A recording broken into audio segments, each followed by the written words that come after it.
Hey y'all, I'm going a little deeper than I did yesterday. This is Pam from Pam Sheppard Ministries. And if you want to contact me, if you want to friend me on Facebook or anything like that, look in the captions or the description and you'll find the necessary information. Yes, sir, I'm going a little deeper in terms of what I asked yesterday, which is, would Jesus come back in the flesh before he actually comes back? Now,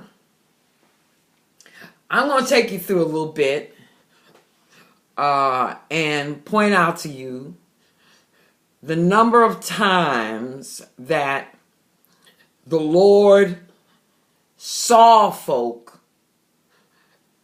right after his resurrection. And there are several times. And, from seeing Mary Magdalene near the sepulchre, to the women returning to the sepulchre, to Peter Cephas near Jerusalem later that day, to the two disciples going to Emmaus that day, that evening at Jerusalem, to the apostles, except Thomas, then when Thomas was there, and we go on and on, okay, till we get down to his ascension. Now, when he had ascended, and the Bible points out a couple of more times where he appears. But he appears in a vision. All right? A vision is a dream, only you're wide awake and not sleeping. So it is not a physical appearance.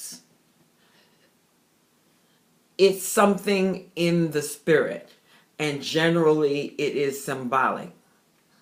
We find that the Apostle Paul, formerly known as Saul, was visited in a visionary way by the Lord Jesus, who spoke with him and talked with him. I myself have had a couple of those kinds of experiences. And when I say a couple, there may have been more than a couple, 3 or 4, in the last 43 years born again. So it doesn't happen often, but he does appear. And the reason why he does appear is very significant. All right? I personally did not seek him to appear. Anytime he appeared, I did not ask him to appear. When he did. When I say appear, I mean in a visionary way, in terms of either hearing his voice or, in my case, in one instance, seeing his feet. And when I saw his feet, that was the time when he spoke to me in 2003 in a dream and told me I must leave the church. But at that point, he did not tell me why. Then in 2007, he spoke and had a conversation in my mind. And in that instance, he talked a lot and he told me why I had to leave, and that basically that I was never going back. Okay. So, but there's one instance in the Bible where Jesus actually returns physically. And that is to John on the Isle of Patmos. We see it. You know, he says, I, John, your brother, 1st chapter, 9th verse, who share with you in Jesus the tribulation and the kingdom and the patient endurance, was on the island called Patmos. And then he says that Jesus appeared. He says, I was in the Spirit on the Lord's day, and I heard behind me a loud voice like a trumpet. I have heard that voice only once, and I was awake, and I heard it through the trumpet, it sounded like a storm, everything, and it went like this: come out, separate. And I was like, oh my God, drop to my knees, head down.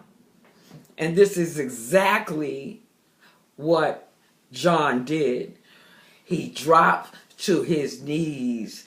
In the 17th verse it says, when I saw him, I fell out at his feet as though dead.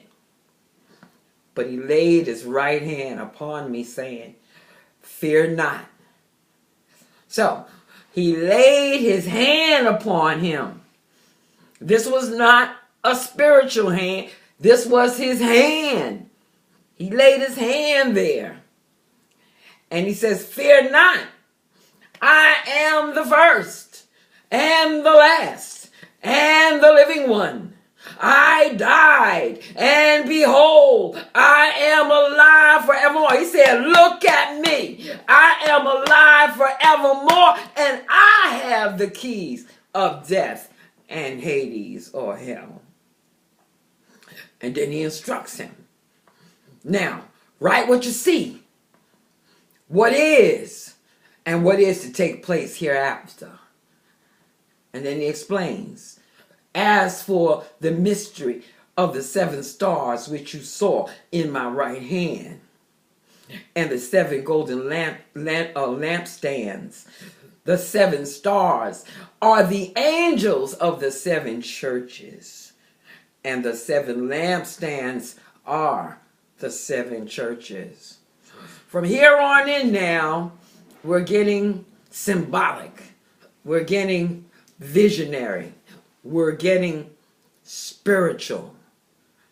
And so what we can see by this is this one time when Jesus left, the throne at the right hand of the Father and came down, probably in a split second, to visit with John. It was for the most important post-resurrection issue for the elect of God. So, you weigh this by the importance of it. Will he come back before he comes back? I don't know. But if he does, it would have to be for a really important reason, and not just for some human being's desire to want to see his face and have an intimate relationship with him. All right? You see what John did. He fell out as if dead. Okay? I didn't even see his face. But when I was hearing what I was hearing, I leaped to my knees and covered my head too. All right? In the hearing of that voice. And I heard that voice like that in 1983. It is now 2019, and I've never heard that voice like that again. So we're talking about some serious matters here. All right. Is there anything serious enough that would cause Jesus to leave his place of authority in heaven to make a trip down here to an individual?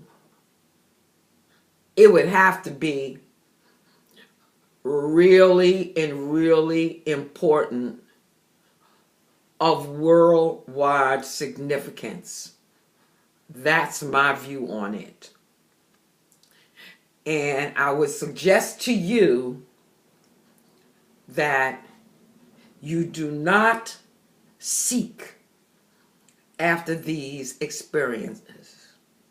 Jesus said it like this: it is a perverse generation that seeks after signs. So do not seek after this. And when he comes like that, you are going to know it. You're going to know it. Now, right now, there are some key issues that I'm focused on. And I'm focused on these issues because it's the Lord that drew me into this stuff. You know, this end time thing. Because that is significantly on my plate, but in a different way. All right? What I am looking for right now is, who is the Antichrist? And how far away is he? And what country does he represent? Now, the saints of the Protestant Reformation time, they had believed that the Pope was the Antichrist. Now, at that time, the Pope not only had religious power, but he had governmental power. You know, he was like, you know, a combination of a minister and a president or a king.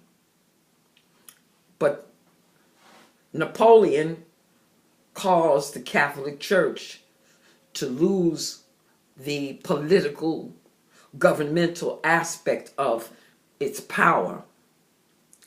So this whole rapture thing was invented by a Jesuit priest. I believe his name was Ribera. I have to look it up in my own book. And it's written there in The Fake Jesus. That it was he who developed the